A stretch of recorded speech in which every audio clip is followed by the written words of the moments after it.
and we are live with another edition of the All Gas No Break Sports Show. I am one of your co-hosts, Nicholas Pavona, joined alongside by Andrew Johnson, and our special guest for today's episode, Sean Mulligan, as it is one of our most anticipated episodes of the year, one we look forward to when we do these shows. It is the second annual All Gas No Break Sports Show mock draft.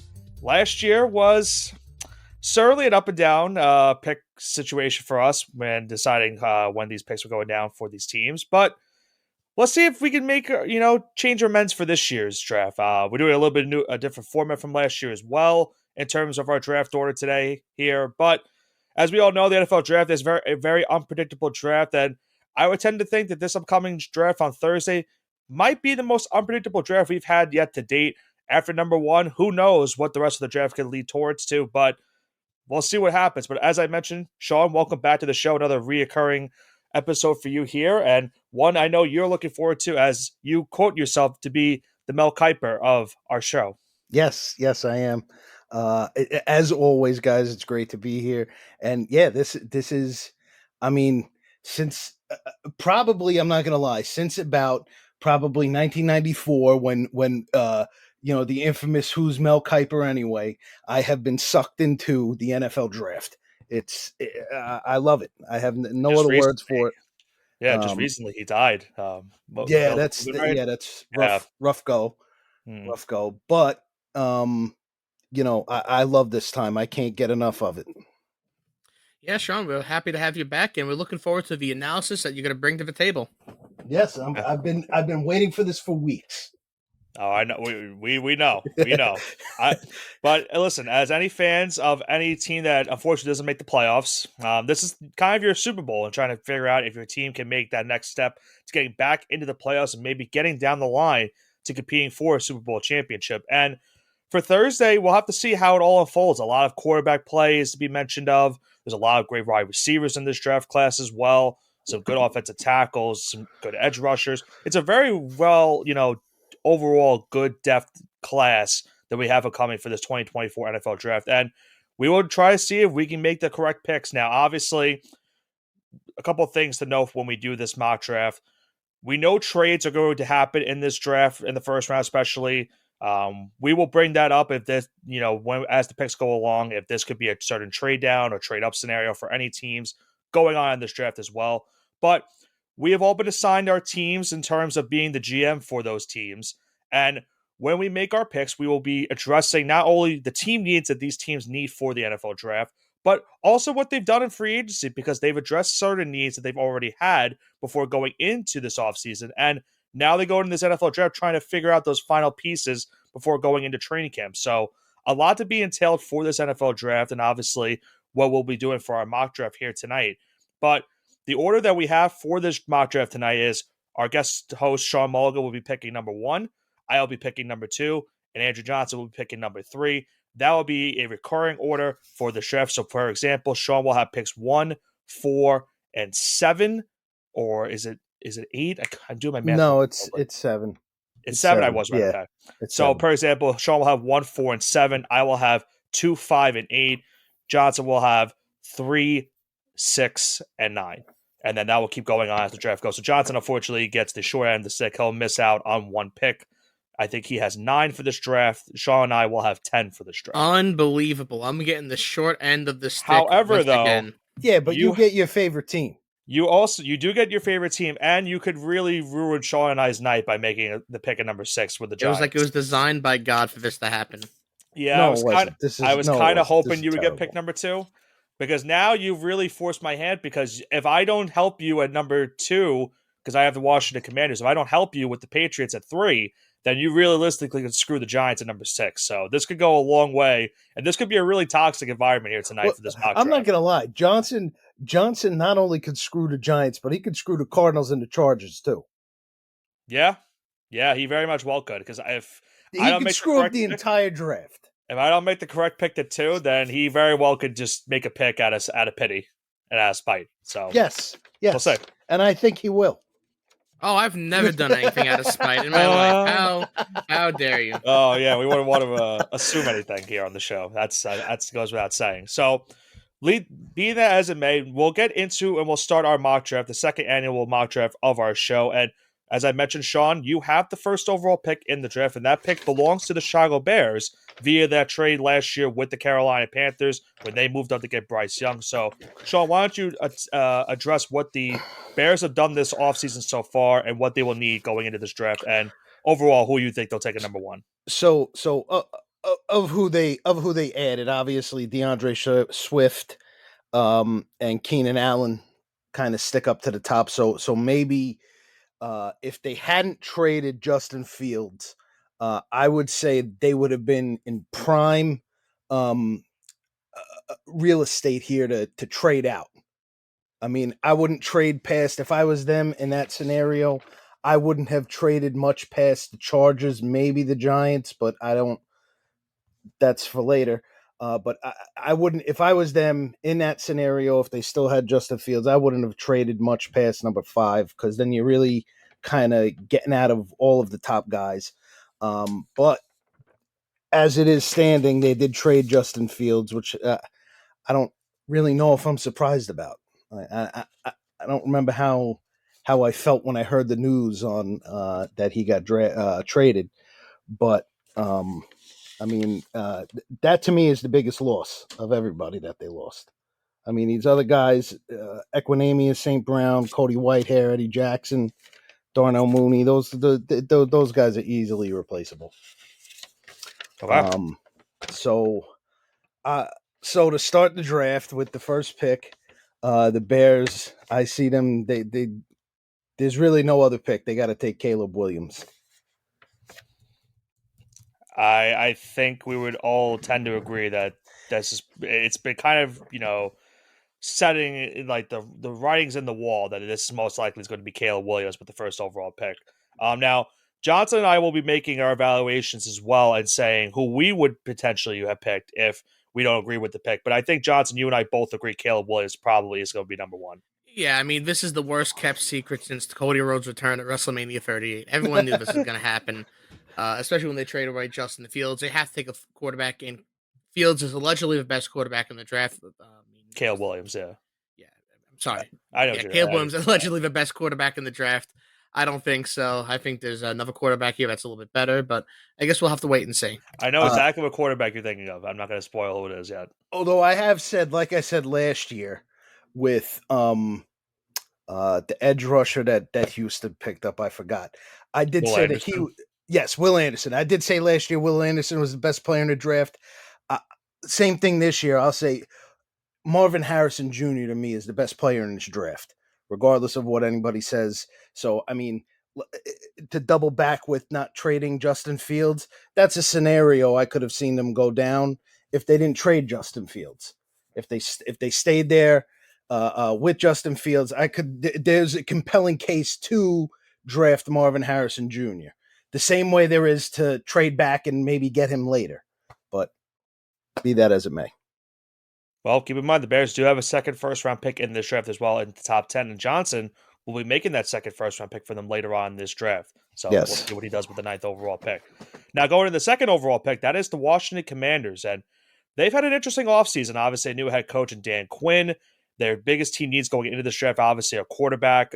Number 2, they need a quarterback desperately after trading Sam Howell, and that experiment really did not go well last season.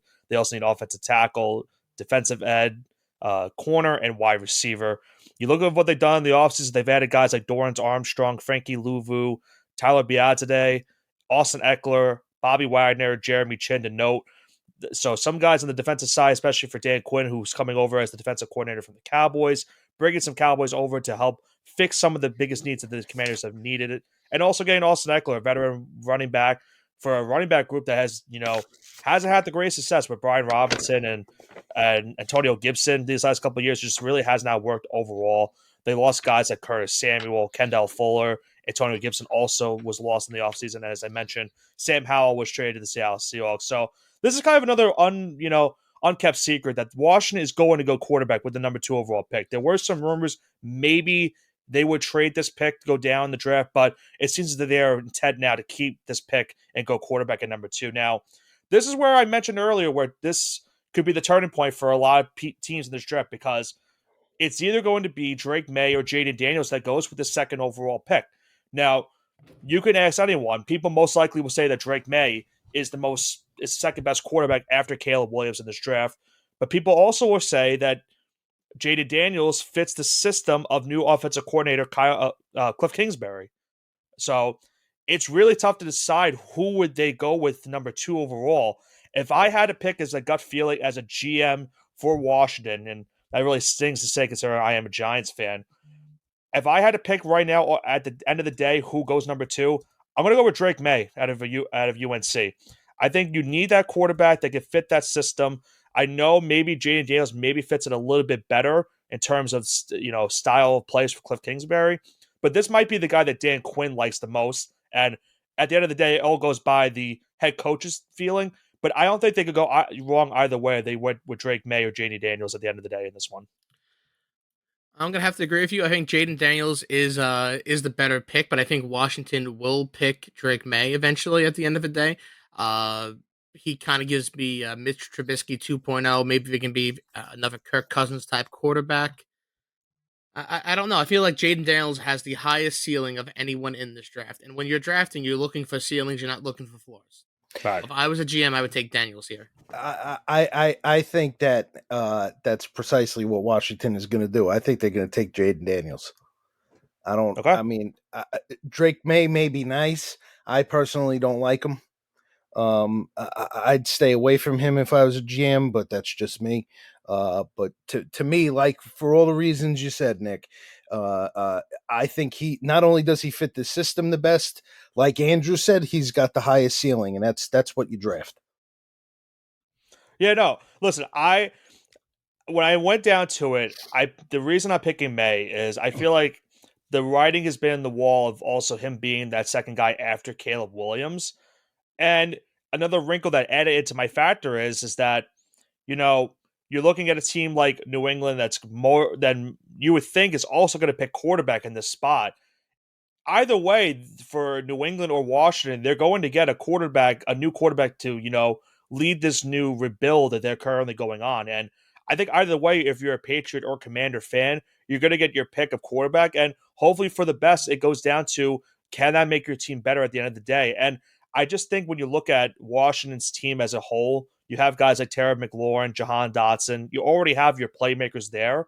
And that's why I feel like Drake May fits the system more because he'll be able to get the ball to those guys. Not saying that Jaden Daniels won't be able to do that, but I feel like if he were to say, let's go to New England, Jaden Daniels, then that would fit New England system better because he'll have to do a lot more playmaking ability-wise to try to help the Patriots win some games next season. So we'll see if that's where Johnson goes with the third overall pick because Johnson, you have the fortunate opportunity to draft for your own team this year. You have the third overall pick, and that belongs to the New England Patriots. Oh, man, this is a lot of pressure. I control my destiny here. Let me just go into the Patriots offseason for a little bit. The big news is obviously Patriots sending Mac Jones back to Jacksonville, his hometown. He's going to be potentially the starting quarterback when Trevor Lawrence eventually gets traded or falls out of favor there. The 2021 class has had a rough time, and we'll talk about another quarterback in that class later on when we get to Denver. I had said that earlier this year that they had a kind of a quarterback race earlier in the year, but not really. That Trevor Lawrence and Mac Jones were closer than anyone actually realized from a stats perspective and an on-field performance perspective. Yeah, and towards the end of last year, people started to kind of pick up on that. So I had that in October. But kind of just glossing over the other moves, bring back Michael Wenruth to the offensive line, one of our best offensive linemen last year. Hunter Henry's back. Kyle Duggar's back, I believe, on a franchise tag. So he's got that. They did resign to an extension, so he's there for 4 more years. Okay, so he's got an extension too. We signed Austin Hooper, which I guess we need another. I guess we need a replacement for Mike Gesicki. Yeah. So he's the Mike Gesicki replacement. We brought back Josh Uche, one of our premier edge rushers for 1 more year. Big fan of that. And to kind of strengthen running back, we got Antonio Gibson on the cheap. Yay, that's great. Kendrick Bourne, re-signing him, which I'm actually kind of very excited about. But don't worry, we also got him 2 more number 1 weapons to go along with him. We got KJ Osborne and Jalen Reagor. You know how good those guys are. So we got a stacked wide receiver room for the premier quarterback in the league, Jacoby Brissett. But the question is, Johnson, now with that third pick, is New England going to go with Jacoby Brissett and just pass on a year of the quarterback, or would you go quarterback in the spot since considering you are the GM for this team? So since you already picked Drake May, right? Drake You May is already my picked lock-in him, pick. and I could have Jaden Daniels. And I said I'd be very happy if Jaden Daniels in a quarterback. However, I believe that mediocre a mediocre quarterback can have excellent talent around them at the skill positions and succeed. And the one thing New England has lacked for 15 years, or roughly 15 years, is a wide receiver. So I'm going to take Marvin Harrison Jr. here. I'm going to do it. I'm not happy with that pick. I'm going to No, do it, not at all. Because and it's going now to throw a monkey wrench into this that draft. If I yep. am a fan, but I don't think they're going to take him. I think they're going to take a quarterback, whether it is Drake May or Jaden Daniels, whoever's on the board, because Jonathan Kraft is going to get involved, and he's going to be a nepo kid that ruins the franchise. So whatever he picks, may God help us all. All right, so Johnson is locking in Marvin Because Harrison. after a decade of staying out of draft decisions, and the last couple of years I took over, and look how the draft has been. So it is what it is. I disagree. I don't see them taking a quarterback here. Gerard Mayo they need a quarterback. I wouldn't say it's quarterback rich, but for the top 3 picks, it's pretty decent. Maybe even top 4. Some people think top 6. Some people think even all the way down to Penix is going to be. I disagree with that, but whatever. Yeah. I think in this situation, I can't see Gerard Mayo passing on Jaden Daniels or Drake May, whichever one happens to be available. I think they're going to pick the quarterback. So for this instance, we'll put Drake May, considering you picked J.A. Daniels for pick number 2. So you would have Drake May as the third overall pick. Drake May would be the pick. And I agree with you. I think no matter who Washington takes at number 2, the next quarterback would be the quarterback that New England takes. Now, again, I could see Johnson's pick happening because there has been a lot of, smoke in the fire of New England making this pick. They could even trade down. They are one of the teams that maybe you just say, you know what? There's a lot more needy quarterback teams in the NFL. We trade down and we could still get our choice of wide receiver and just, go 1 year of Jacoby Brissett and then look at the next year's draft for quarterback. I think that's a very good possibility that happens. Do I think it will happen at the end of the day? I don't think it will. I'm going to go with, if I had to say, consider I took Drake May number 2, I think J.D. Daniels would be the pick at number 3 for New England. But I can see all these scenarios playing out at the end of the day. I could see New England taking the wide receiver and trade down to get him, or I could see them just staying put and just getting the next quarterback of their franchise. So that's where I think you kind of took the words afterwards out of my mouth. I forgot to say I see these next 4 picks potentially, at least the next 3 picks, 3, 4, and 5. These are all trade spots to me, meaning each one of these 3 teams and the New York Giants potentially I could see trade back. Well, being as it may, Sean, you have the next pick. You're back up with the Arizona Cardinals, who, as you just mentioned, could be a trade-down scenario. They currently have the 4th overall pick, and some people have mentioned that they might be trading down. So, yeah, I think regardless of scenario, even if, I think they have a different kind of conversation if Marvin Harrison Jr. is still on the board.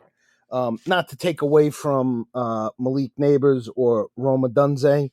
But if Marvin Harrison Jr. is on the board, I think off the board rather, I think that it's a pretty no-brainer discussion. Let's get out of this. Let's get an extra pick or 2, and not go crazy. You don't got to go all the way down to 32 or something like that. Right. But trade down to where the Vikings go down a distance where you could still potentially grab one of these wide receivers or a tight end or something like that.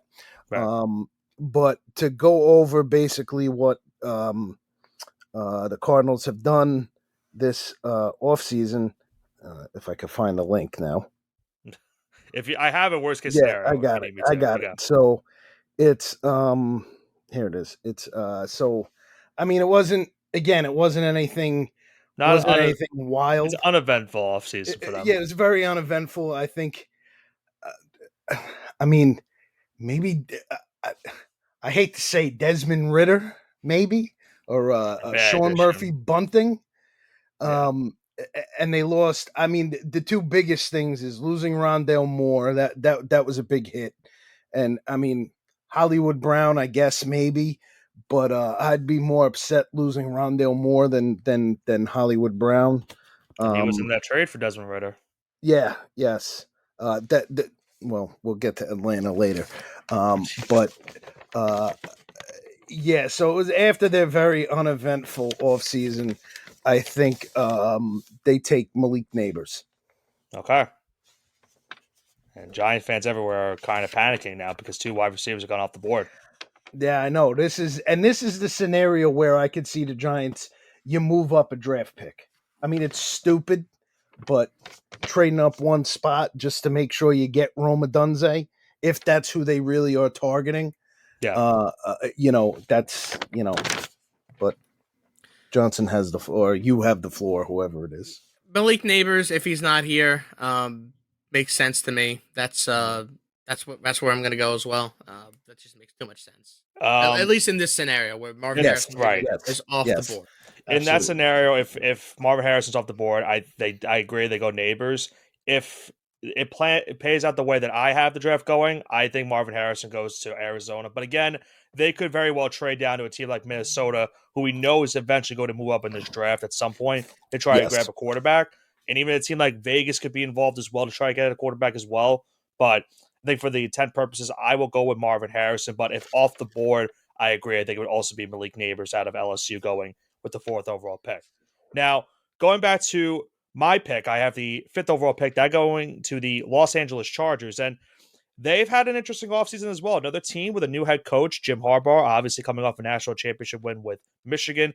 Their biggest needs this offseason are wide receiver, corner, interior offensive line, offensive tackle, and running back.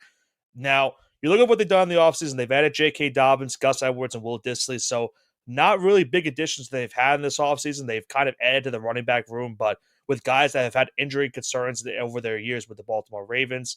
And you look at what they've lost in the offseason, and it's a plethora of names. Guys like Austin Eckler, Keenan Allen, Mike Williams, Gerald Everett, Kenneth Murray. So they've lost a lot of people in this offseason, and they're a team that is either going to stay where they're currently at number 5 and draft maybe best player available to try to fix this team, or just move down in the draft to a team like the Vikings or the Raiders. Maybe not the Raiders in a sense because it's a division, but maybe a team like the Vikings that are needing a quarterback and they see, right now at the current pace, J.D. Daniels is still on the board for the right take, and so is J.J. McCarthy. So the board playing favorably right now to teams like the Giants and the Raiders and the Vikings if this were to go the way it's going right now.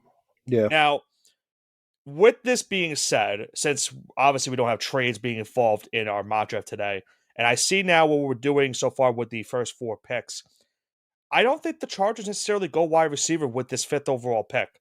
And maybe someone could say, oh, maybe they go tight end, bring it Brock Bowers. I don't see that either, although that would be hilarious if they did so.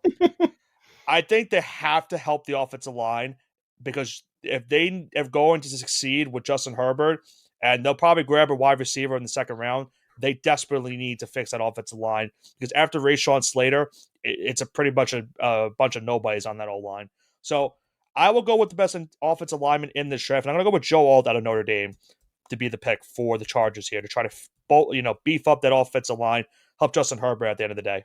Yeah. Yeah, I don't in this scenario, I don't disagree with that pick. However, I firmly believe that they're going to trade out of this pick. I don't think they're going to be making the pick at 5. I can see Minnesota to me is the team. They're going to look to jump over the Giants, and they're going to whichever quarterback happens to be available. Obviously, in this situation, it would be for Jaden Daniels. I think it'll be on Thursday, it'll be for J.J. McCarthy. So, being that as is May, let's say no matter what the board looks like, if you had to decide, let's say the Chargers stay where they're currently padded, Sean, what do you think they go with the 5th overall pick? Where they are, Right.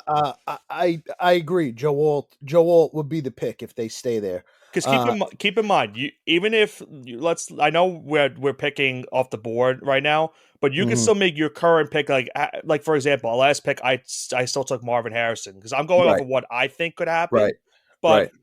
again, you could do it based off of however you think it. You could go off the current board that we have currently going on, or off of what you think is going to happen on Thursday. So it's I mean, really up to your based decision. off this board, if it plays out like this, yeah, Joe Alt would be the pick. I think in real life, I think Malik Neighbors is going to be there, and I think there's enough discussion if they stay in that if they stay at number 5. I think you lost Keenan Allen, so obviously you got to replace him. And Malik Neighbors is one of the best. Again, it kills Giants fans, but there's still someone else available at wide Right. receiver.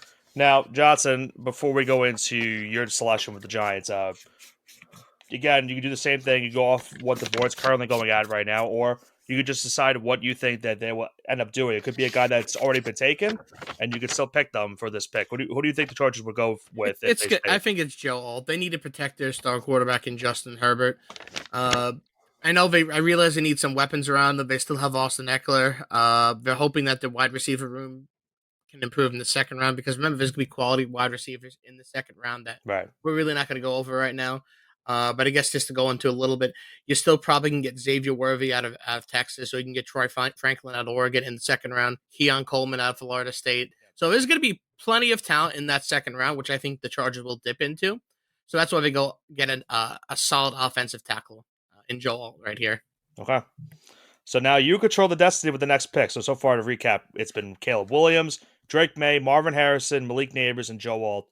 6th overall pick falls to the Giants, and let's see what you decide with the 6th pick, because we're 2 Giants fans on the Here, listening on. here comes Mr. Mush drafting a punter for the Giants. I am not going to draft a punter. That would be ridiculous. I'd have to be a member of the Oakland Raiders to do that. Hey, they do have the But I will genetic let you guys kind of take the floor here and talk about the Giants. I know you guys got Brian Burns. You signed Drew Luck. You locked in the pick finally. Mhm. You got Jalen Mills. You re-signed Gunner. You got Devin Singletary as your Saquon replacement. You can kind of go into that a little bit more, Bill. Yeah, I was very excited with what the Giants did. Losing Saquon withstanding, and I know a lot of Giants fans were nuts about Devin Singletary. Devin Singletary is not a bad running back. He's decent enough, and I think they could find somebody later on in the draft. You could get, like I said during a free agency pod, you could get back to that thunder and lightning or earth, wind, and fire or whatever that the Giants have been feeding on since the 60s and get another back in there. But, I've so far what I've seen, I've liked. I can't complain at what they've done. Okay. So then the question is, Johnson, do you want to make the pick first, or do you want us to decide what we would want in this spot? Oh, I know what I'm taking, but I'll Okay, let you guys kind of talk about it first. I've known since the beginning of his draft. Okay, so that's why I'm concerned with this pick already. If the board is currently going the way it's standing right now, I would love to get Jay Daniels is still on the board. I mean, why not? I know wide receiver has been a huge issue also, but if one of these guys, if Daniels is there, or even Drake May is there, I think I don't see why you don't take an opportunity to get them with the 6th overall pick. In retrospect, if it's going the way that I think the draft would go, I think they probably grab him. If Malik Neighbors is there at 6, I most likely see them grabbing him at pick overall 6. And if it's not him, it's probably going to be Rome Odunze if it's not him. Yeah, I was going to say, I think they're going to draft either whatever combination of those 3 wide receivers happen to be there. Marvin Harrison Jr., Malik Neighbors, Rome Odunze. Either one of those 3 guys, I think at the end of the day is going to be the Giants. I think they're going to be a Giant in round 1 because I kind of believe the Giants are going to trade back up into the either back up into the tail end of the first round or trade up for day 2 and get either what quarterback is it? Either no, that's not quarterback. You try to think of Spencer Rattler or someone like that? No, Bo Nix. Uh-huh. I know nobody. I know it's not a popular pick, but I think in the top of the second round, if Bo Nix happens to still be there, I think that might be something that they might be interested in. I think Bo Nix is an interesting prospect. I would definitely take a waiver on him. Yeah, I don't.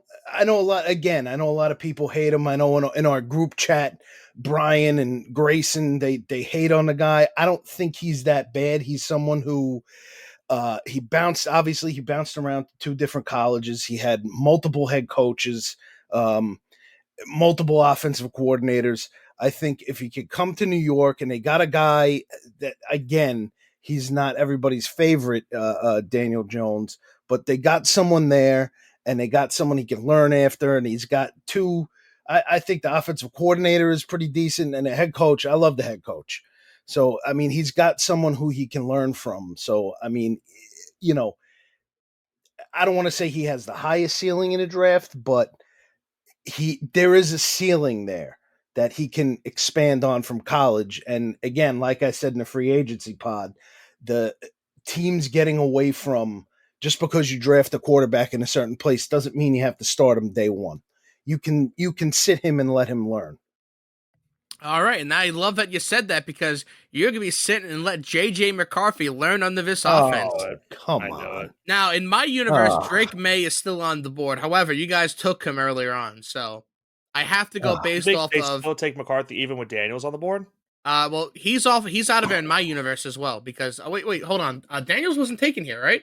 Not in this universe. And so if we're going based off of what the board has got right now, Jaden Daniels is still on the board. Oh, that's no brainer, man. If Jaden Daniels falls this far, you take Jaden Daniels. So you saved yourself, Giants fans. Okay. I didn't realize he was there. Yeah. I'm taking a look at it now, but yeah, he is. We did not take Jaden Daniels here, so that's a no brainer for you guys. I said this is why, because I thought when I picked Drake May, you would go with Daniels with the 3rd pick in New England. Because I know you like J.D. Daniels, and I thought you would still take Drake May even if he was there too. I thought maybe the Patriots would go quarterback. That's why I think they go. But again, if Daniels is there, if they're one of those 2 are there at 6, again, remember, the Vikings could trade up to 5. That's still a wrinkle also to figure out. But if he's there at 6, I mean, that's definitely a no-brainer. That Daniels going to the Giants at 6 would be a home run for New York. So I wouldn't hate it.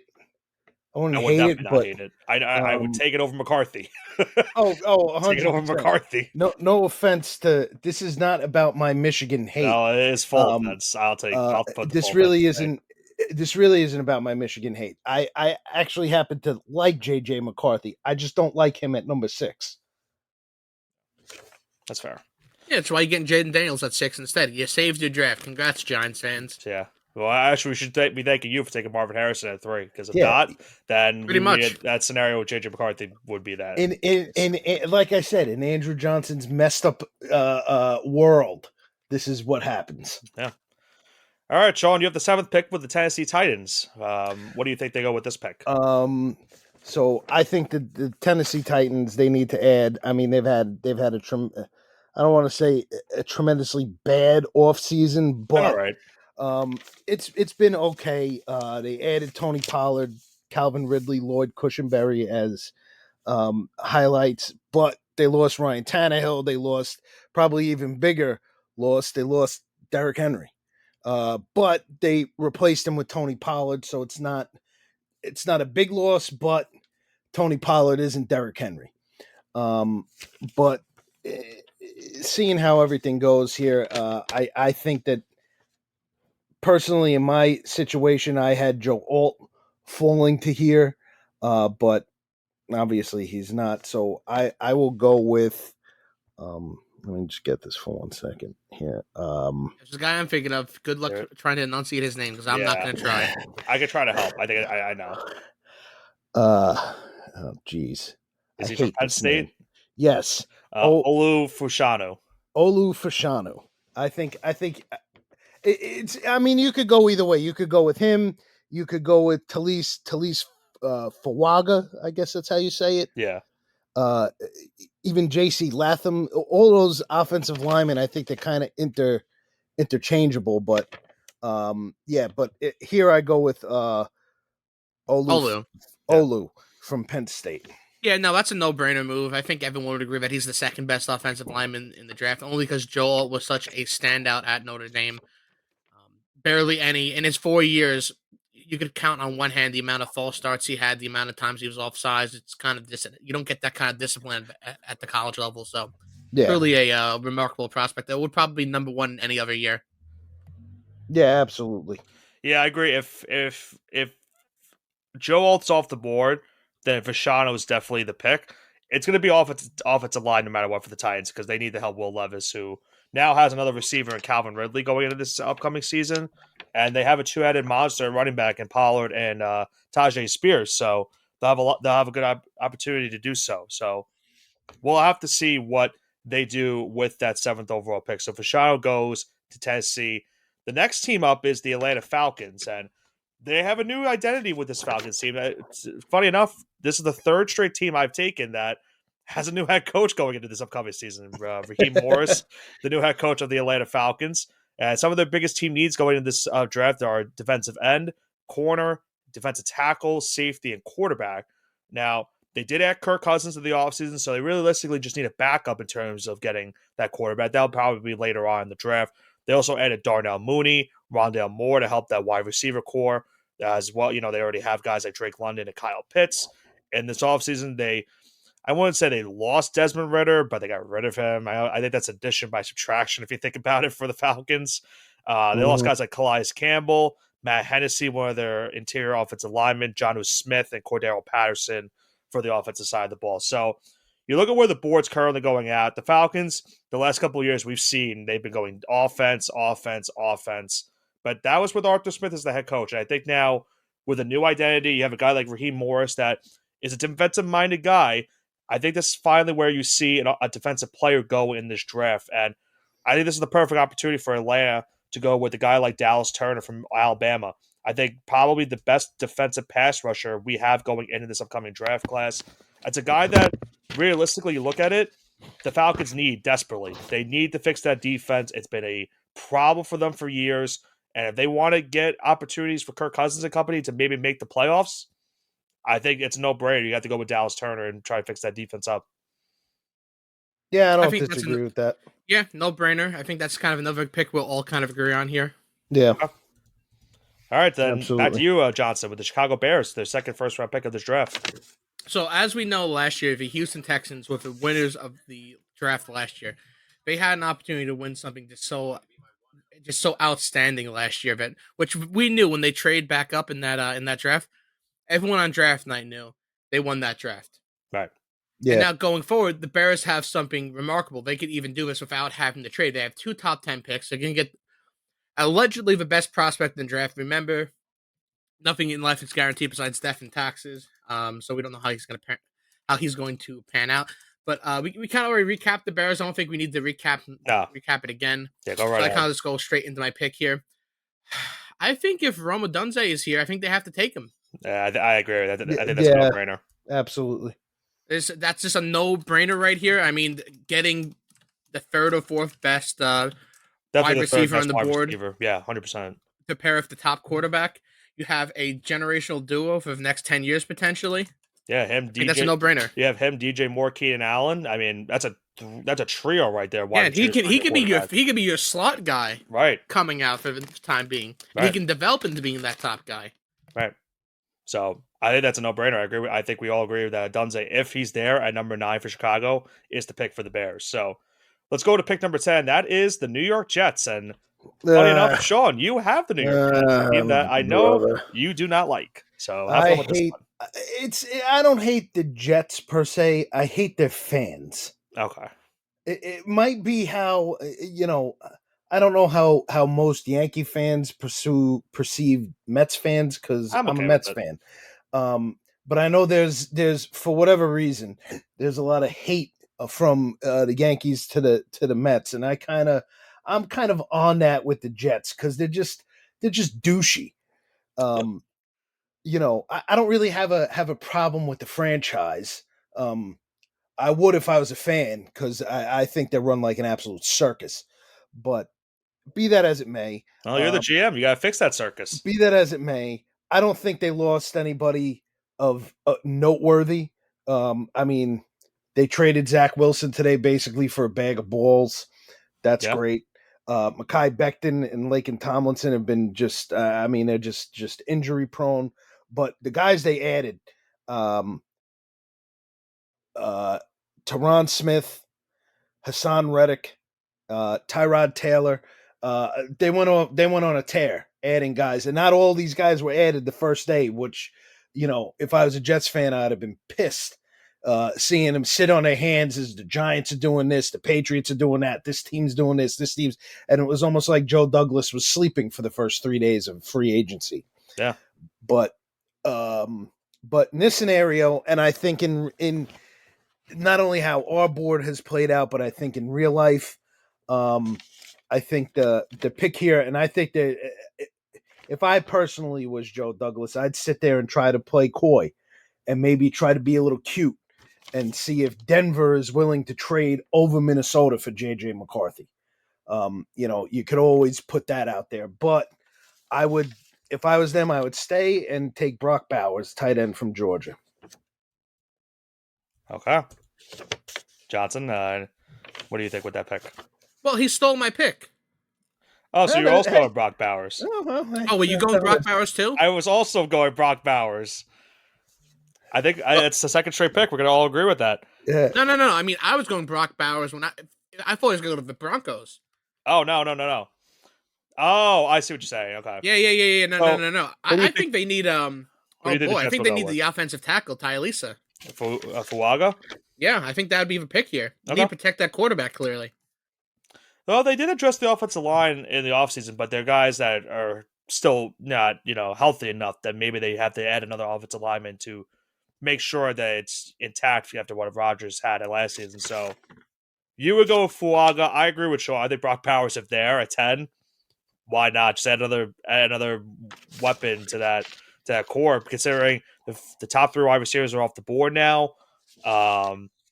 And you also look at the fact that the Jets don't really have a big name tight end on their roster right now. They lost Uzama in the offseason. Might as well just try to draft Brock Bowers, a guy that's people call a generational tight end. So who knows? He's a guy who I broached, I don't know how long ago with the Giants, and everyone kind of snickered at me. If the Giants had, I don't think they'd. I mean, he's a guy I wouldn't hate on the Giants either.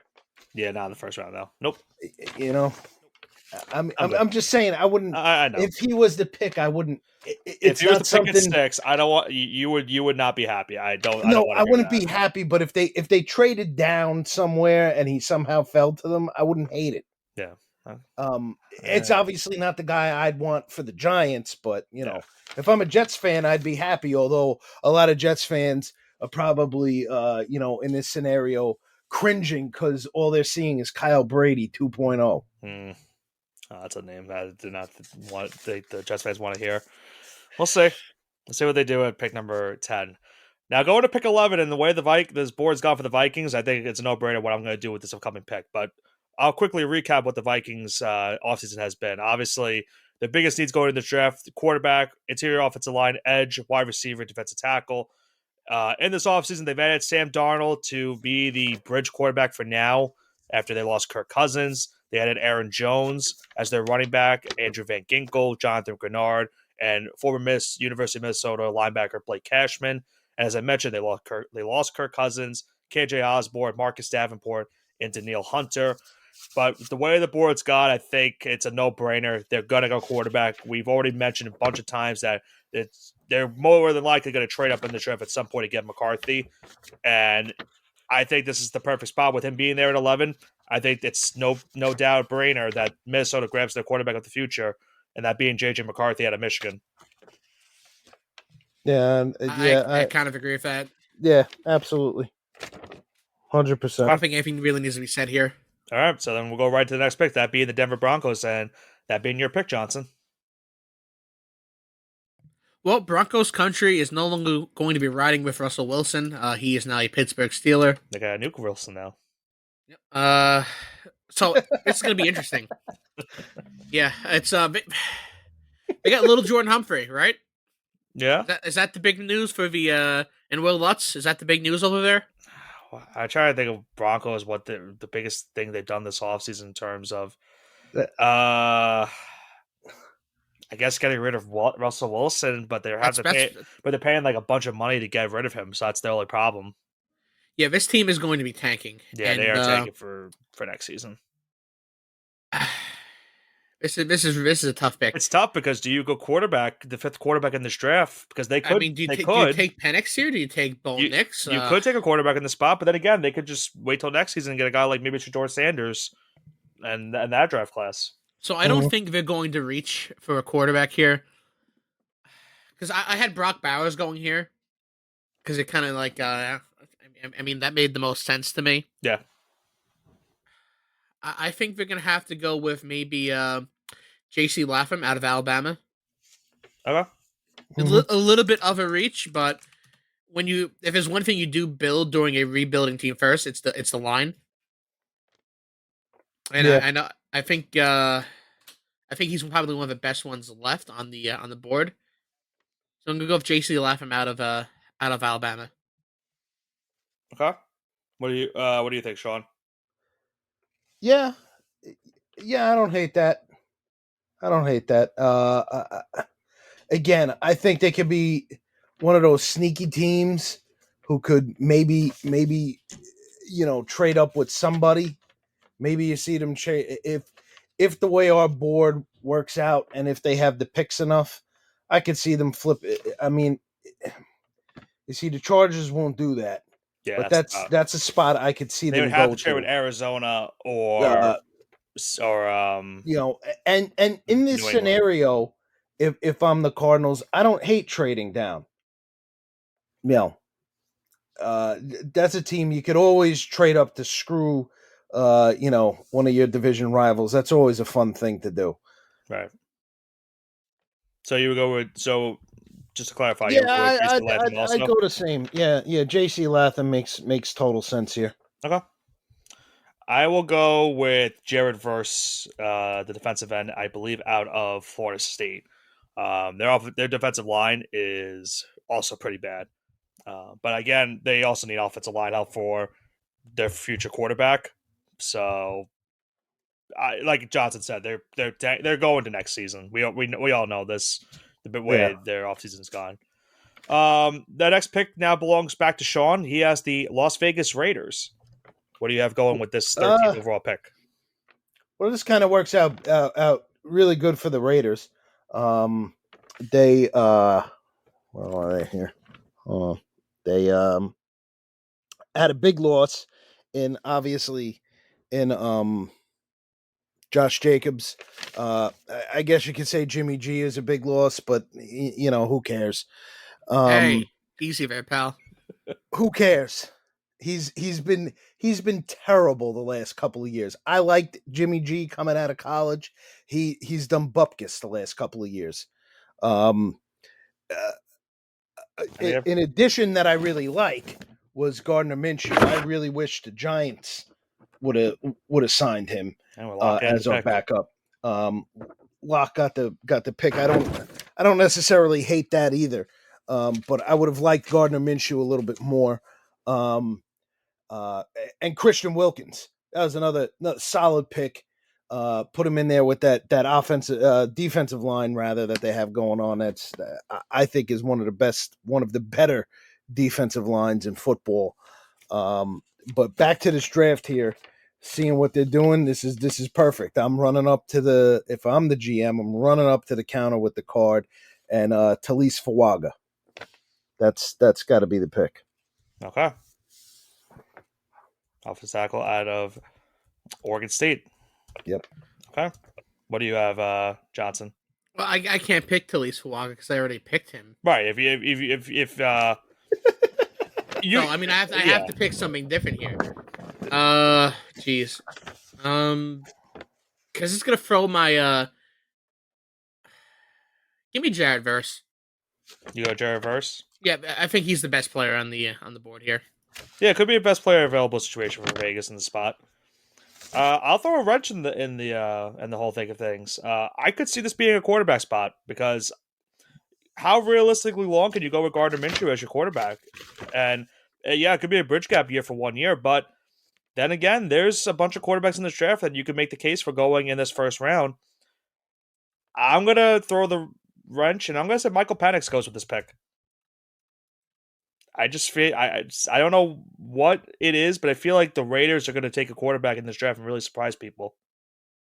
So I'll go with Penix if the board falls this way at 13th overall. Now I have the next pick, that being the New Orleans Saints. The Saints, not a big offseason for them, pretty much having to restructure a lot of contracts they did for last season. Their team needs offensive tackle, wide receiver, corner, D tackle, and linebacker. They've added guys like Chase Young, Willie Gay, Cedric Wilson, Equinemius St. Brown. They've lost Michael Thomas, Zach Bond, Marcus May, Andres Pete, and Jameis Winston. Now, if you look the way the board has gone, they have to, in my opinion, have to go offensive line in this spot.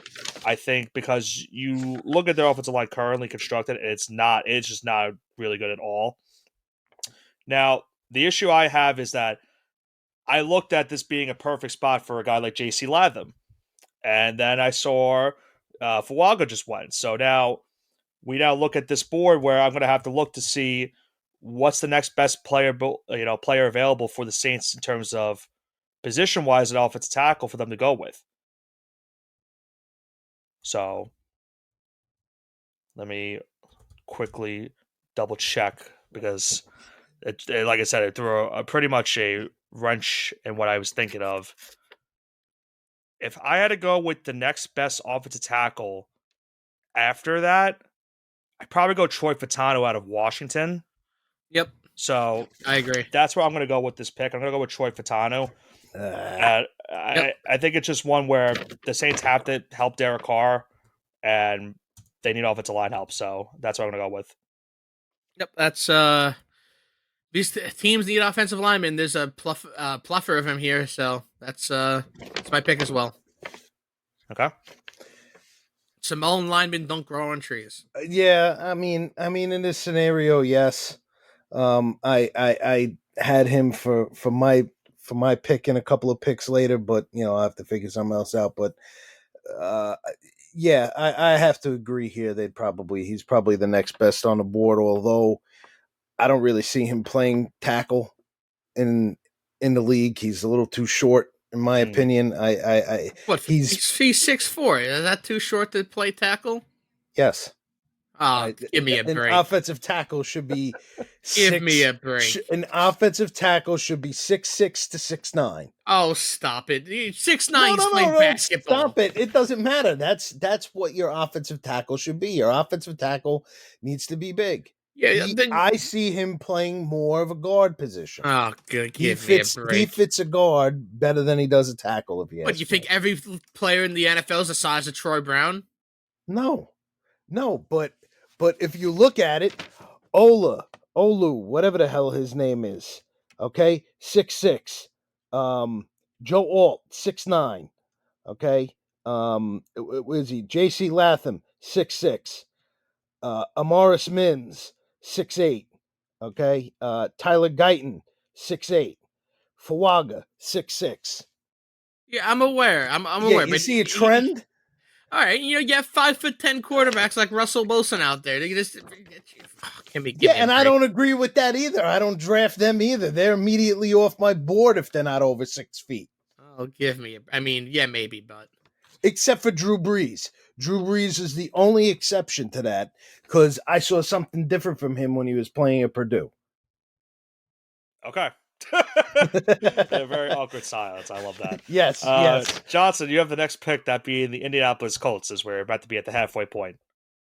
All right, I'm trying to go gather my brain cells here. Give me a second. Well, they need a wide receiver, right? That's what they need, but it doesn't really exist here at this point. All the good wide receivers are off the board. Let's talk about the Colts and what they did in the offseason. They re-signed Michael Pittman for 3 years, $7 million. They have Joe Flacco there now, Joe Elite. Hopefully he starts at some point this season because he deserves it.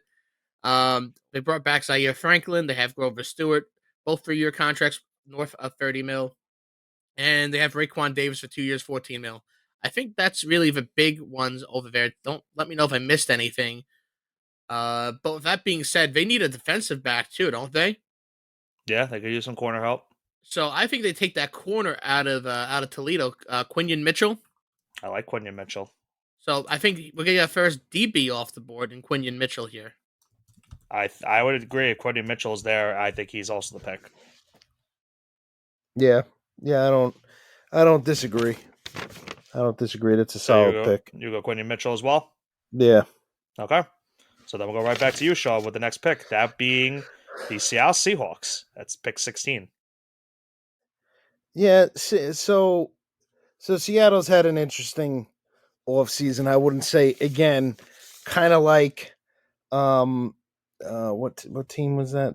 The Tennessee, was the Arizona Cardinal, whichever team I said was basically uneventful is more or less uneventful. Yeah, I know what you're talking about right now. They interchanged Sam Howell for Drew Lock. They picked up Laken Tomlinson from the Jets. He doesn't really blow my skirt up anyway, but seeing this, I think that, folks. Well, it doesn't. I'm just kidding with you. Not really enticing, I guess. It's a better thing there. But seeing how the board has played out, I think defensive tackle help is something that they could need. I see them taking Byron Murphy II from Texas. Okay. Byron Murphy II out of Texas. What do you? I did forget to say. I did forget to say they did lose 3 pretty decent linebackers. They were Bobby Wagner, Jordan Brooks, and Devin Bush. But Byron Murphy II, I think he's there. I think that's a solid pick. Yep, I would agree there. Nothing really I could add there. Just kind of restating what you just said.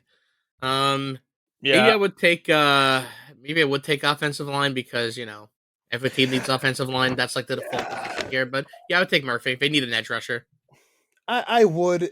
I agree with you with the offensive line. I just don't see a guard type that I would take there. I think the guard is what I don't think they need necessarily a tackle. I was gonna say if Troy Fatanu was still on a board, you take him and slide him into the guard spot, but you took him already. So you're welcome. Got to go plan B. Yeah, thanks, Nick. Yeah, we all like to throw some curveballs when we do these mock drafts. But I think the way the board goes out, I think I agree. Also, I think Byron Murphy would be the pick for Seattle. They need some defensive line help desperately. Only have Leonard Williams realistically inside that interior, so they could use some help as well. The next team we have is Jacksonville Jaguars as the next team that I will be selecting for. Now, Jaguars have had another weird offseason, obviously. Biggest needs are corner, defensive tackle, offensive tackle, interior offensive line, and defensive end. Johnson mentioned earlier, they added Mac Jones. They added Gabe Davis, Ezra Cleveland, and Mitch Morse for the offensive line, Eric Armstead for the defensive line, and Darnell Savage to replace Rayshawn Jenkins at safety, who they lost in this offseason. They also lost Calvin Ridley, who we mentioned earlier, and Darius Williams. I think this is another corner spot for Jacksonville. I think they really need to fix that secondary. It's a secondary that has been really tough for these last couple of years, and they're trying to get back to what we saw a couple, during that, I think it was 2017, that when they went to the AFC Championship game and lost to New England, a secondary was one of the better ones in the NFL. And I think a way to do that is you go get a guy that has been playing in top-tier competition and knows what it takes to be at the top end of secondaries to get you to that spot. And I think that's Terrion Arnold out of Alabama. I think if not for Quinion Mitchell, probably the best corner in this draft. Oh, man. I thought you could go with Cooper. No. I think Cooper, I like Cooper DeJean, but I think his stock has fallen a little bit these last couple weeks. So I think he still goes first round, but I have a different team in mind for him to go in the first round. I do too. I'm going to take Terrion Arnold too here just for the sake of it, because I have Cooper going to another team. Okay. Yeah, I like that pick. No, I'm not going to disagree with that. I like that pick a lot. The mushing hour, potentially. Who knows? I'll have to say. Johnson, you have the next team, that being the Cincinnati Bengals. All right, Bengals, obviously, they were ravaged by the Joe Burrow injury beginning of this season. They brought back T. Higgins on $22 million, so that's a huge retainment. They brought in Mike Gesicki to kind of replace the in that tight end carousel there. They've had different tight ends every single year. Yeah. I forget who they lost in the offseason. I think it was he was from Alabama. I forget his name though. It'll come to me. Continue. It'll come to me. Yeah, I'll right. figure it out. They got Von Bell. They have Zach Moss as a backup running back, or I guess I guess would you call him a primary running back? I think don't he'd know be what the his role is primary gonna be now for- with Joe Mixon. Yeah, with Joe Mixon not being there, I think Zach Moss could be their starting back. Were you so thinking of Jonah Williams, by the way, the offensive lineman? I was not. No. They signed Trent Brown, which is one of my which stings with me. But yeah, they had a great offseason. Hopefully they get Joe Burrow back and healthy. And with that being said, they need some help here. They could take offensive line here. I think that's the number one thing here. And did you take so Tyler Guyton wasn't taken in our actual mock draft, so I'm gonna take him here because he's the best available offensive lineman in my opinion. Okay, tackle out of Oklahoma. Yeah, you need to invest in your future, and your future is Joe Burrow. Right. I agree. I think no matter what, they go offensive line. I think if the board goes the way it's going, Amarius Mims from Georgia might be the pick for me. But I think you can't go wrong with him or Guyton being that upcoming pick. So, Sean, you would go with Guyton in this scenario, or would you have else? I like I said, I kind of have them interchangeable. If Guyton's there, I think he'd be the pick. Again, I'm also not against Mims, so all right, so one or the other. Okay, all right, that's fair. All right, that means the next pick goes to the first of the playoff teams from last season, and that being Sean with the Los Angeles Rams, a first-round pick for them that they haven't had since they drafted Jared Goff back in 2016 with the first overall pick. Yeah, it's very interesting to see them back in the first round. But they've had a pretty interesting offseason. They added Jimmy G. They added Jonah Jackson, Colby Parkinson, a guy that I personally wanted for the Giants. I didn't want him to leave the building. Tre'Davious White, and probably the biggest news of all, they lost Aaron Donald. Yep. So they got a big hole up front, but big hole up front withstanding. I see them taking, and I'm going to butcher the hell out of this name. Latu? Yeah, I think you're right. Another Samoan. I think you got that right. Is that right? I think you got that right. Yeah, I think the edge rusher there. I mean, it's one of maybe the second one we've taken so far this draft. I don't remember. But yeah, I see the edge rusher going there. That would be a big help. I think that was the second because yeah, that was the second one. Didn't someone take Jared Verse wasn't taken. Jared Verse was not taken. He was not taken. Jared Verse was not taken. Yeah, Jared Verse was not taken. We had taken them. Yeah, we had taken them earlier on. I had said at Denver that could be a spot where he goes. Yeah. Okay. That's my bad. Okay. So you I still go with Latu. Okay. Absolutely. I love my Samoan brethren. Okay. All right, fair enough. I think if Byron Murphy is off the board, if Byron Murphy is on the board, then that's where he's going in the spot. He goes to the Rams and replaces Aaron Donald. It's not an easy thing to say, considering the impact Aaron Donald's had on the culture of this team. If Verse is on the board, I think they go with him as well. You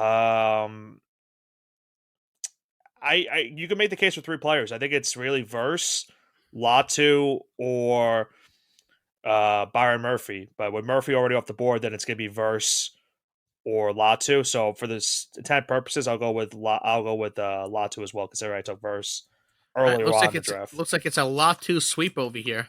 Okay.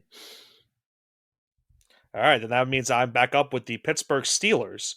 And the Steelers, they were very active this offseason. They added guys like Russell Wilson, Justin Fields, Cordell Patterson, Patrick Queen, Dante Jackson, and Deshaun Elliott. They've lost Kenny Pickett, who they traded, Deontay Jackson, who they traded. They let go of guys like Patrick Peterson, Allen Robinson, Mason Rudolph, and Mitch Trubisky. Maybe that's addition by subtraction. You be the judge of that. But the biggest needs in this draft are offensive tackle, interior offensive line, wide receiver, corner, and defensive tackle. So I think it's a no-brainer. They're going to go offensive line with this first pick because you need to protect Russell Wilson or Justin Fields, whoever the quarterback is going to be for them this season. And if you look the way the board's gone, I think it's a no-brainer they go interior offensive line. And I think that's Jackson Powers Johnson, the center out of Oregon. I think it's one where they've been looking for a center for a while now, since Pouncey was there, and they haven't really been able to replace him. And I think that's the perfect opportunity for them to replace him. You're getting a guy like Jackson Powers Johnson, the junior out of Oregon. So that's my pick. Yeah, I personally think I agree with that. Maybe, see, I don't really love. They need offensive line. They need wide receiver, and I wouldn't take any wide. I mean, you know, I know who I would There's take definitely some here. wide receivers, and still at the late end, first round. Yeah, I know who I would take here. Yeah, I'm gonna agree with you, Nick, on Jackson Powers Johnson. I don't hate that. I'm gonna go Brian Thomas Jr. here out of I don't hate that either. I wouldn't. 1,200 yards, 17 touchdowns. Nice little weapon for Russell Wilson to kind of get acclimated there in Pittsburgh. He's mobile enough still, kind of, where he can run a little bit. So give me Brian Thomas Jr. if they want to win now. Okay. You have the next pick, Johnson, the Miami Dolphins. Oh, man, what an offseason they had. They brought in legends like Jonnu Smith. They got Shaq Barrett back. They have Jordan Poyer. They have Anthony Walker. They brought in Jordan Brooks. They got a whole bunch of teams. And guess what? All of this stuff is not going to put them over the hill. I will say bringing in Isaiah Wynn is a huge addition, even though we saw limited ability out of him last year. I think the potential is there, and perhaps if he gets a change in scenery out of New England, because he was very at times he was very good for us. The problem was his health, and ironically, a team like that may be good for him. It'd be a little bit funny, but potential All Pro tackle, probably not. Probably not knowing Miami, but Miami needs a couple different things here.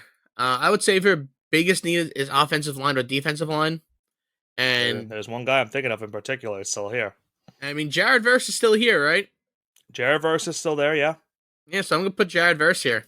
Okay. I think he's long overdue. I know I took him earlier on. I'm gonna cheat on this, but this is since it is the actual draft, not what I would do in that position. Give me Jared Verse. Okay. Yeah, I agree with that. I mean, you need to replace Christian Wilkins. I think that's a good start. Yeah, he'd be a very nice prototypical edge rusher that maybe someone already on the defensive line can move into the interior defensive line and try to replace Wilkins. So you're gonna go with Verse, Sean? Yeah. If he's in this situation, yeah, definitely, he's there. It's no brainer. I think for me, if the way the board's going, I think they go offensive line, and I think they would go with either Mims is still there, Mims, or maybe a guy like Graham Barden out of Duke. I don't hate the Verse pick. I think they would go offensive line and more because of the health issues they've already had with Tua. So I would go with Graham Barden as the pick here if he was still on the board. Again, this is another one of those scenarios where I don't hate either of those picks. Yeah. I don't hate Verse. I don't hate Barton. It's one of those interchangeable kind of things. Now, I know something you do hate, and that's the upcoming team that we have next, that being the Philadelphia Eagles. I know it's tough that you're going to have to pick for this team, though. Oh, boy, do I hate this team. Do I hate this city? Do I hate this Commonwealth? However, your GM hat on. That being said, if I am the GM of the Eagles, well, first let me go into what they lost. Well, unfortunately, or maybe fortunately, because I didn't like what he did on the way out the door, so he can go stick it up his ass. Okay. We lost Saquon to this putrid team. They also added Kenny Pickett, Bryce Huff from the Jets, Devin White, C.J. Gardner Johnson. But on the flip side of that, I am happy that we as Giant fans no longer have to deal with Fletcher Cox, Hassan Reddick, that moron Jason Kelsey, who I just heard lost his Super Bowl ring in a bowl of chili. Oh, how tragic. I don't understand how you do that. If I have a Super Bowl ring and I'm going to some event with chili, I'm not wearing my Super Bowl ring. But, he's a moron anyway. And DeAndre Swift. So I'm happy that not having to deal with those guys. But if the board plays out the way it does, there's one of two cornerbacks I could see them taking. Seeing how Cooper DeJean has fallen and his stock has fallen, I see them taking Nate Wiggins from Clemson. Okay. So Nate Wiggins is the pick? This is where I take Cooper. This is where Nate I take Cooper Wiggins is the DeJean. pick. I don't hate Cooper DeJean either. I just, I just feel that, I don't know. It's a gut feeling. He's part of that Iowa defense, and it was so good. So I'm going to put my faith in what he did during the regular season and not really anything else. I will agree with both of you. I think it's either Wiggins or DeJean, but I will lean a little bit towards Wiggins for the pick. I still have a spot, though, for DeJean that I think he could go to if needed be.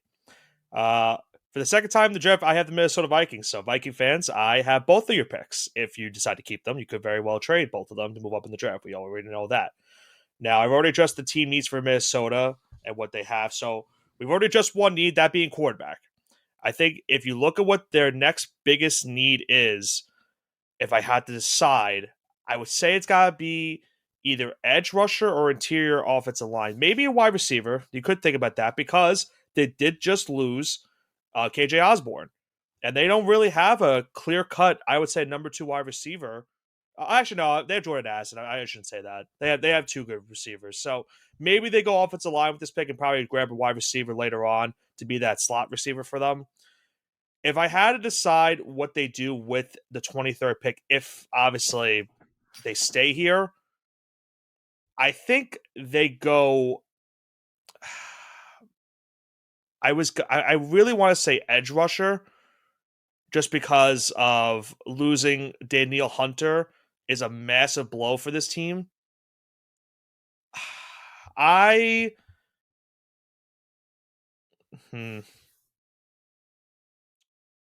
It's tough. I like how unsure you are. It's really tough. Interesting because they're not going to be here at this pick. So it's like you're also absolutely because that's another reason why I'm unsure of what they do. I think I'll throw a wrench in it. If the Vikings stay here, then I think they go defensively, and I think they would go with Johnny Newton out of Illinois. That's what I will go with that pick. I think it's a guy that can help your defensive line. They've addressed the outside of it. They haven't really addressed the inside of their interior defensive line. And I think if Byron Murphy's obviously not there, then Johnny Newton's the next best defensive tackle on the board.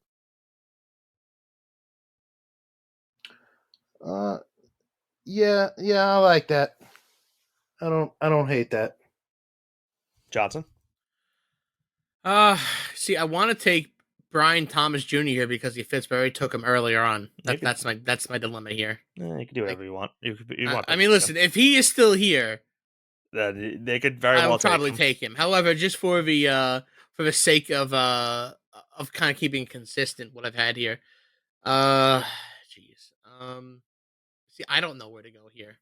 It's a tough pick. It is a tough pick because there's so many guys that are like, oh yeah, this guy should be here. It's really a tough pick because the Vikings are not going to be here at this pick. Yeah, they're trading absolutely. out. Right, they're trading out of it. If they stay here, then that'd only be because of the way the board's gone the way this scenario has gone for this draft. I don't know. Would I take? You can pick Brian Thomas if you want to. I won't. I'm gonna say, I'm disagree on Newton here. I'm not gonna hold us up. I'm gonna say Johnny Newton. I'm gonna agree. But I can't take Thomas because I already took him earlier. So okay. Gotta keep it consistent. Fair enough. You have the Dallas Cowboys with the next pick. They've had a great offseason, I've heard. Cowgirls. The Dallas Cowboys, and hey, they are the team of WWE Hall of Fame of The Undertaker. Is signing or re-signing Rico Dowdle Like, is that their big move? I think them signing Eric Hendricks might be their best move they've done all Really? season. I thought it would have been Rico Dowdle. That's No, nothing has gone on there. because they brought him back. That's not really. They really didn't add anyone. I mean, nothing has. They had a Royce Freeman. Yeah, I'm not sure where to go with this, but I didn't take Brian Thomas Jr. because I'm going to pick him here. Okay, I would hate that. I would hate that. By the way, they need firepower, and that's a good pick for him. That would suck as a Giants fan. Yeah, but that's the pick here, and I know you guys don't like it, but that's the pick here. No, I get it, but that would absolutely suck. If the Cowboys, if the board goes the way it's going, it's crazy that Amarius Mims has not been picked. He's going to be picked probably earlier than this. I think if he was still here, I think Cowboys take him. I already took him for a different team, Cincinnati, earlier on. If it goes the way it's going, and let's say Mims is there, I say Mims. If not Mims, then the next best player available would probably be another Samoan, Kingsley Suamataya. Mataya? Yo, I love King out of BYU. That's a great pick. Yeah. So I have the Pats game in round 2, though. I don't think he's going to go this high up. I think it would only be if one of those offensive line teams are very needy and they are like desperate. But then again, the Cowboys could potentially grab him in the second round and trade down with a team like anyone in the top end of the first and second round that is trying to move up for a late first round pick. Yeah, I don't disagree with either. Yeah, but you're messing up my ideal Patriots draft. I know. Marvin Harrison Jr. in the first and Kingsley in the second. Yeah, but that's what we're here for. We're here to all mess up everyone's pick. So you've ruined our draft. No, I got you, Jaden Daniels. What do you mean? I wouldn't hate that. I wouldn't hate it, but it's not really the guy I want. Oh, zip it. Might not be the guy you want. I would be okay with it. I mean, I don't have a problem. It's one of those I don't know how to feel about it. That's the thing, and not because I have any kind of loyalty to Daniel Jones. I just don't know how to feel about it. That's all. Because I don't know. All right. So I live in my own world. So you go with either Thomas Jr. or one of the two tackles. Yeah. I don't disagree with either of those picks. But then again, I don't care for this team.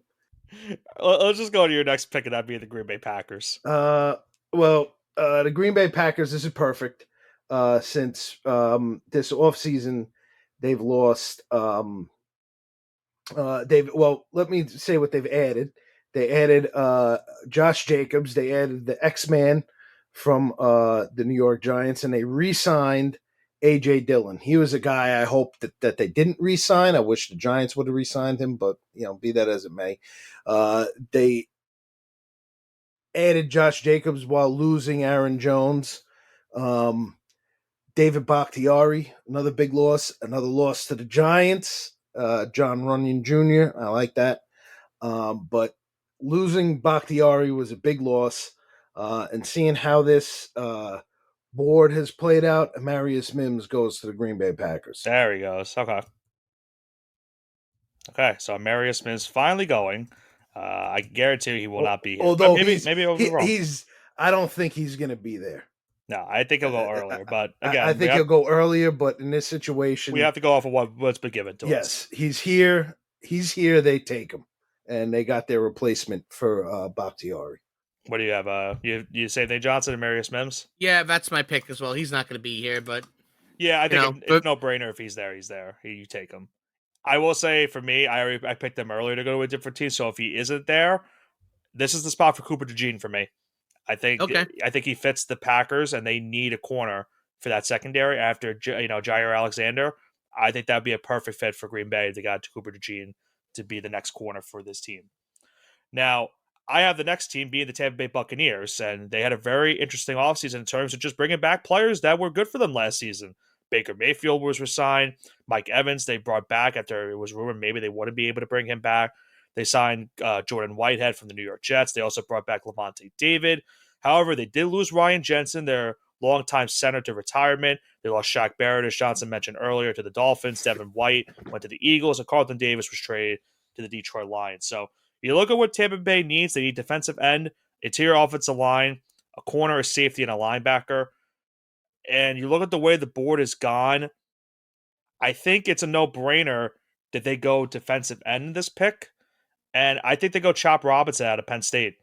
I think another guy that could realistically go earlier than where he's currently at right now in terms of the board. But if he was here at 26, I think it's a no-brainer for Tampa Bay to say, yeah, let's grab this guy before he keeps even falling further down into the second round. So Nope. I think it's Chop Robinson. I had him going to the Cardinals in the next pick, but I'll take him here. Okay. Sean? Yeah, I don't hate that. Chop I Robinson? don't hate that pick at all. Yeah. All right. Like I said, yeah, I agree. All right, so Jonathan, you have the next pick being the Arizona Cardinals, their second first-round pick of the 2024 draft. Yep, we kind of already went over the Cardinals, what they went over, and I said I had Chop Robinson going here. Keep it easy. They need defensive back. Cooper goes here for me. Cooper to Gene out of Iowa. Yeah, I think that's pretty obvious here. If he's still on the board this late in the draft, he goes here. It's either him or Kool-Aid. I'm gonna give the toss up to Cooper here. Yeah, I think if Cooper's not here, I agree with you. It's Kool-Aid McKinstry for me. Yeah, I agree. That sounds about right. So Cooper or Kool-Aid for it's kind of funny to write that out. Cooper or Kool-Aid. That's just a Cooper weird, or Kool-Aid. Yeah. What a time to be alive. That's just a funny thing to type out. Sean, you have the next team being the Buffalo Bills, as we're almost at the end of the first round of this NFL draft. So the Bills again have had a tumultuous offseason. Yes, they got Money Mitch. They got Money Mitch. They won the offseason. Yeah, right. Sure. They had to lose a lot of guys due to cap issues, and personal mental issues. Illness. If you mental illness, whatever. No bias whatsoever towards that. I still wish like hell that the Giants had grabbed one of those defensive backs that they lost just for my own mental health. Yeah. Same thing with the two wide receivers with Gabe and Stephon. I wish the Giants were in a different position. I could have grabbed one of those two guys, or one of each. That would have been perfect. But they added Curtis Samuel. They added Lyle Collins, and they re-signed Deion Dawkins and Taron Johnson. And they added that other turd from North Carolina. So, But don't talk about Money Mitch like that. I don't like Mitch. I didn't like him coming out of college. I still don't like him. He's whatever. He just exists. But seeing what they've lost, they've lost a lot of wide receivers.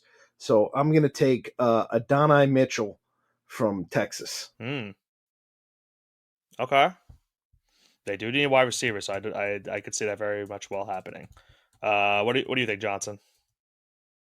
Oh boy. I know. I already took him. Adonai Mitchell was not taken. Did I not take Mitchell earlier?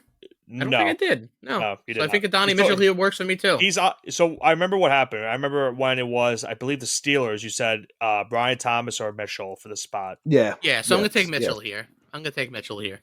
I agree. It has to be wide receiver. If it's not Adonai Mitchell, I think it's Ladd McConkey from Georgia. But I will go with for all intent purposes, I'll go with Adonai Mitchell as well. Yeah, I like that. That now brings us to our next team, and I own that team, that being the Detroit Lions. The Lions. You own the Detroit Lions? Yeah, that's great. Yeah, I'm having a great offseason. You look at what they've done this offseason. They've added guys like Kevin Zeitler, Marcus Davenport, DJ Reader, and they traded for Carlton Davis. They lost Jonah Jackson and CJ Gardner-Johnson, that being the big noteworthy players that they lost this offseason. So not the worst offseason for Detroit, considering what they did this past season and making it all the way to the NFC Championship game. I probably should have won that game, as we all know. I think it's a no-brainer for me. He's still on the board. It's Kool-Aid McKinstry. I'm sorry, Johnson. He was going to go for my Ravens pick. Come on. I know. It would have been perfect. I got to think of something now.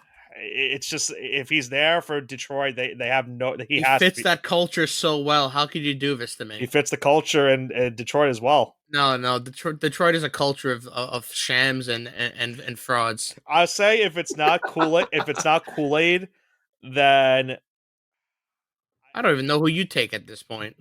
If it's not Kool-Aid for me, then they go defensive end, and it would be Darius Robinson out of Missouri. So that's what I'm going to take in my next pick.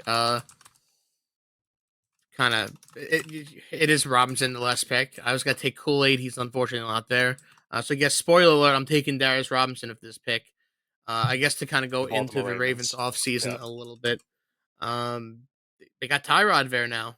Re-signed John Simpson. They got Greg DeLeg there now. They got big offensive tackle and Tyron Smith. He's going to be huge there. I think that's about it. They retained a lot of people, and I think the big signing was Tyron Smith for 1 year. They got Mike Williams over from the Chargers. You're thinking of the Jets. You're thinking of the Jets. I'm thinking of the Jets. Yes. What am I? Yeah, I was. The big news out of Baltimore was when they signed Derrick Henry. Yes, they signed Derrick. I know I had Tyron Smith going to Baltimore in our. Yes. Yeah. And I'm like thinking, like, they wait a lost second. Guys like Patrick Queen. They lost Javion Clowney. They got Nelson Aguilar again, which actually he wasn't too bad. Yeah, they brought him back. He wasn't right too bad last year. Yeah. Derrick Henry, I had Derrick Henry going to Dallas there, so Derrick Henry's in my Dallas notes probably. In my dream, I guess the dream off season, but Dallas didn't do anything. Yeah, they were wishing they did something like that. They were wishing they had Derrick Henry. I'm looking at my notes right now. But Derrick Henry was the big one there, so they don't really need a running back. There's really not a running back for this talent here. They could always add to that defense a little bit more. Give me Darius Robinson. Yeah, Darius Robinson. I think when it comes to Baltimore, I think they're looking at offensive line too. I think that's another team that is going to be in the market. So if it's not Robinson, then I would probably go Jordan Morgan out of Arizona. I think that's like I said, it's another team like Baltimore that needs either tackle or interior offensive line. So if it's not Robinson, it's either going to be Morgan from Arizona or Zach Frazier out of West Virginia. But for intent purposes, I will go with Darius Robinson because, as I mentioned, they lost Jadeveon Clowney, and they always love to have extra defensive line help. Yeah, I'm gonna agree with Darius Robinson there. I hate to do the mush, but that's a prototype. It's a stereotypical Baltimore Ravens pick, kind of like a T Sizzle or an Ed Reed. Those are the kind of guys they go after. So I'm gonna have to go with Darius Robinson. All right, Sean. So this be your final pick of the draft, and it's unfortunately another team you don't like. The San Francisco 49ers. Another team I just despise. I hate them. Although, fortunately, with this one, I don't hate the city or the state. I just hate the team. Right. So we're better. I'm stuck between three guys right now, and but I think I'm going to go with TJ Tampa. TJ Tampa. Yeah, I thought about him for the Bucks. Yeah, I just think he makes sense here. I mean, if Darius Robinson is here, maybe I consider him. But again, they didn't have the greatest. They didn't have. It was uneventful either way. I mean, the biggest name they brought in was Yater Gross Matos. They didn't really Floyd. lose. I thought that was all right. Who? Leonard Floyd. Leonard Floyd's all right. He's a little long in the tooth, but whatever. Yeah. I mean, I guess you could say the biggest loss was Chase Young, maybe Eric Armstead. I don't know, but yeah, I don't think that they lose anything losing those guys because I didn't think that Chase Young was going to come back, whether they won the Super Bowl or not. I didn't see Chase Young coming back to the San Francisco. Just remember, 49ers, they have Josh Dobbs now as the backup. Oh, I like him better than Sam Darnold. Yep. But in this situation, I think they need cornerback help, and TJ Tampa makes a hell of a lot of sense. I'm gonna agree here. They need a cornerback, and all the good cornerbacks are already taken. I should say the better cornerbacks. No disrespect to TJ Tampa, but your Kool-Aids are gone. Cooper's gone. Quinion's gone. Give me TJ Tampa. I will go with Ennis Rakestraw Jr. out of Missouri with this pick, but again, I think they take whatever the best available corner they think is up on the board. Right. They need corner room. Yeah, best available corner. Best available corner is the pick for them in this one. And then with the final pick, it's the reigning two-time champion Kansas City Chiefs looking for their third straight Super Bowl. To quickly note what they've done in the offseason, they added Hollywood Brown, Irv Smith. They re-signed Chris Jones, and I guess Carson Wentz is your new backup quarterback. So sure. They did lose L'Jarius Sneed in a trade with the Titans. They lost Willie Gay, Nick Allegretti, Marquez Valdez-Scantling, and Mecole Hardman, who were some of their bigger postseason heroes for this past postseason. So I think when you look at the board, it really comes down to with the Chiefs, and you look at their team needs. It's wide receiver, tackle, corner, running back, and interior offensive line. It's been the same exact needs they've needed for these past whatever, it's been like 5-6 seasons. I think even despite adding Hollywood Brown, they're probably still going to be in the wide receiver market going into this draft. And I think it really comes down to two receivers for me. It's either going to be with him still on the board, Ladd McConkey, or Xavier Worthy out of Texas. And for time constraints, I'll just make it short and sweet. I'm going to go with Ladd McConkey to be the final pick of the first round out of Georgia. A guy that's known as a no-winner with Georgia can certainly help a team like I almost Alabama for some reason. A team like Kansas City continue their winning ways and try to be that next wide receiver that a lot of people, including Johnson, will hate. Yeah, I can't say that I hate that pick. He's, I think it's just. I think moral is. I think maybe you guys will agree. It's whatever the best wide receiver available in this spot that the Chiefs think is the best available that they take with this final pick. Again, this is another position where if someone in the let's say the top 4 picks, 5 picks, 6, I'll go 6. Well, no, the Giants aren't there, but hell, I could even throw the Giants in where they're at. Even though it's 43, that's a big dip down. But I could see the top 5, 6 picks in the second round trade up into the first round. Yeah. If there's somebody there that they really like. The Kansas City Chiefs have done it before. They did it with the Giants. We drafted what was it, DeAndre Baker. He was a real that was a real popcorn fart. But they've done it before where they've traded out of that pick and gotten a couple other picks, but again, like you said, at this point, I've always viewed the last 10 picks or so being you take best available, and I think Ladd McConkey's best available. All right. I'm going to take Xavier Worthy to be different. Like I told you, I think it's either Worthy or McConkey. It's a coin toss. I'm going to take him to be different. It's a coin toss. Okay. All right. I think for the most part, I think we pretty much all agreed with what we thought. That might be a disaster for the draft process coming up on Thursday. So for any potential first round pick that potentially loses first round money on Thursday because we took you at the late end of the first round, we apologize. Apologize now. Because we could hear we might not hear the end of it. I think this mock draft went better than last year's, especially considering No, you don't have to bring it up. Sheep with his, God. But I think this is pretty. I could see a lot of this going the way it went. Yeah. Here. Well, we'll have to see how it all plays out on Thursday. I'm ready to see how it all unfolds. But guys, before we wrap up the show tonight, any final thoughts before we head into not only the NFL draft on Thursday, but the New York Knicks have just tipped off, so we're about to get underway in Madison Square Garden. I just want to thank Sean for joining us once again for a fantastic episode, and we appreciate the effort and your time today. Yeah, hey, listen, man, I'm happy to be here.